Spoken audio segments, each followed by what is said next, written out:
लोकसभा चुनाव की काउंटिंग को लेकर विपक्ष की तैयारियों की देखेंगे। नतीजों से पहले चुनाव आयोग की प्रेस कॉन्फ्रेंस को, ईवीएम में बड़े हेरफेर के आरोपों को, जानेंगे अखिलेश यादव के बड़े दावे को और बुलेटिन के आखिर में बात हिमाचल में बीजेपी को लगे झटके की।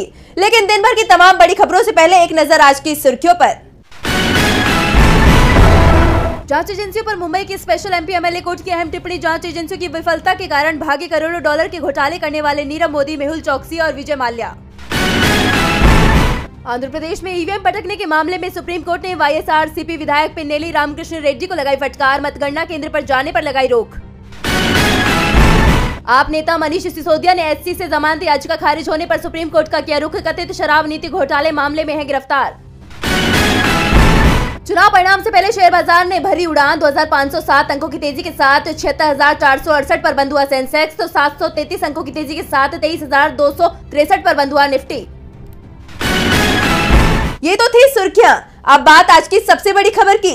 लोकसभा चुनावों की काउंटिंग की तैयारियां पूरी हो गई है। सुबह 8 बजे से काउंटिंग शुरू होगी और 10 मिनट बाद ही रुझान आना शुरू हो जाएंगे। डीवी लाइव पर सुबह 6 बजे से अंतिम वोट गिने जाने तक चुनाव की पूरी कवरेज देख सकेंगे। हम हर सीट पर नजर बनाए रखेंगे। देखिए ये रिपोर्ट। 4 जून को सुबह 8 बजे से लोकसभा चुनावों के साथ ही आंध्र प्रदेश और उड़ीसा विधानसभा चुनाव की काउंटिंग कराई जाएगी। काउंटिंग शुरू होने के कुछ ही देर में रुझान आने शुरू हो जाएंगे। सबसे पहले पोस्टल बैलेट की गिनती कराई जाएगी। संसदीय क्षेत्र के अनुसार हर विधानसभा सीट के लिए 14 टेबल लगाई जाएंगी और हर टेबल पर एक ईवीएम खोली जाएगी। आधा घंटे में एक राउंड की गिनती शुरू हो जाएगी। पहले राउंड की गिनती की प्रक्रिया पूरी होने के बाद ही दूसरी ईवीएम काउंटिंग टेबल पर पहुंचेगी। दोपहर 12 बजे तक नई सरकार की सूरत साफ हो जाने की उम्मीद है। शाम 7 बजे तक अधिकांश सीटों पर चुनाव परिणाम घोषित हो जाएंगे। यानी किस दल की सरकार बननी है ये शाम तक साफ हो जाएगा। चुनाव आयोग की तरफ से ये साफ कर दिया गया है कि काउंटिंग के नियमों में किसी तरह का बदलाव नहीं किया गया है। उम्मीदवार के एजेंट आरओ की टेबल तक जा सकेंगे। मशीन से जब वोटों की गिनती होगी तो उसकी डिस्प्ले पिक्चर एजेंटों को दिखाई जाएगी। हर दौर की गिनती के बाद किस उम्मीदवार को कितने वोट मिले हैं उसे स्क्रीन पर डिस्प्ले किया जाएगा। पूरी काउंटिंग सीसीटीवी की निगरानी में होगी। कहीं से कोई भी शिकायत मिलती है तो तुरंत कार्रवाई की जाएगी।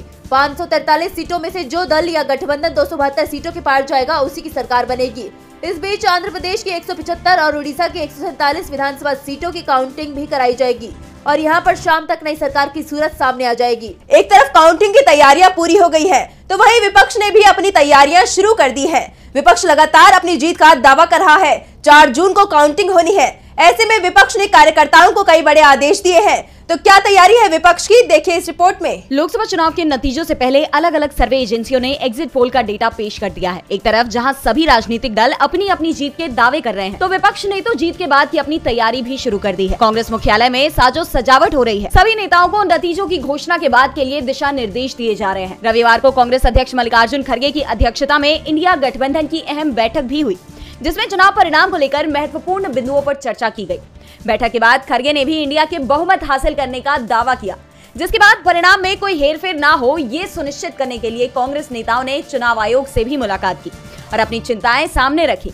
विपक्ष ने अपनी जीत के भरोसे के साथ ही इस बात का भी पूरा ध्यान रखा है कि बीजेपी परिणामों के साथ कोई हेरफेर ना कर पाए। इस बीच कांग्रेस संसदीय दल की अध्यक्ष सोनिया गांधी ने भी वीडियो जारी कर अहम संदेश दिया है। सोनिया गांधी ने कहा कि हमें अभी इंतजार करना होगा। एग्जिट पोल के आंकड़ों को लेकर उन्होंने कहा कि हमें पूरी उम्मीद है कि नतीजे एग्जिट पोल के बिल्कुल उलट रहने वाले हैं। सोनिया गांधी ने भी अपनी जीत का दावा कर दिया है। विपक्ष के सभी नेता 295 पार करने की बात कह रहे हैं। अब बस इंतजार मतगणना का है। परिणाम आते ही विपक्ष के दावों पर मुहर लग जाएगी या फिर एक बार फिर बीजेपी सत्ता पर काबिज हो जाएगी।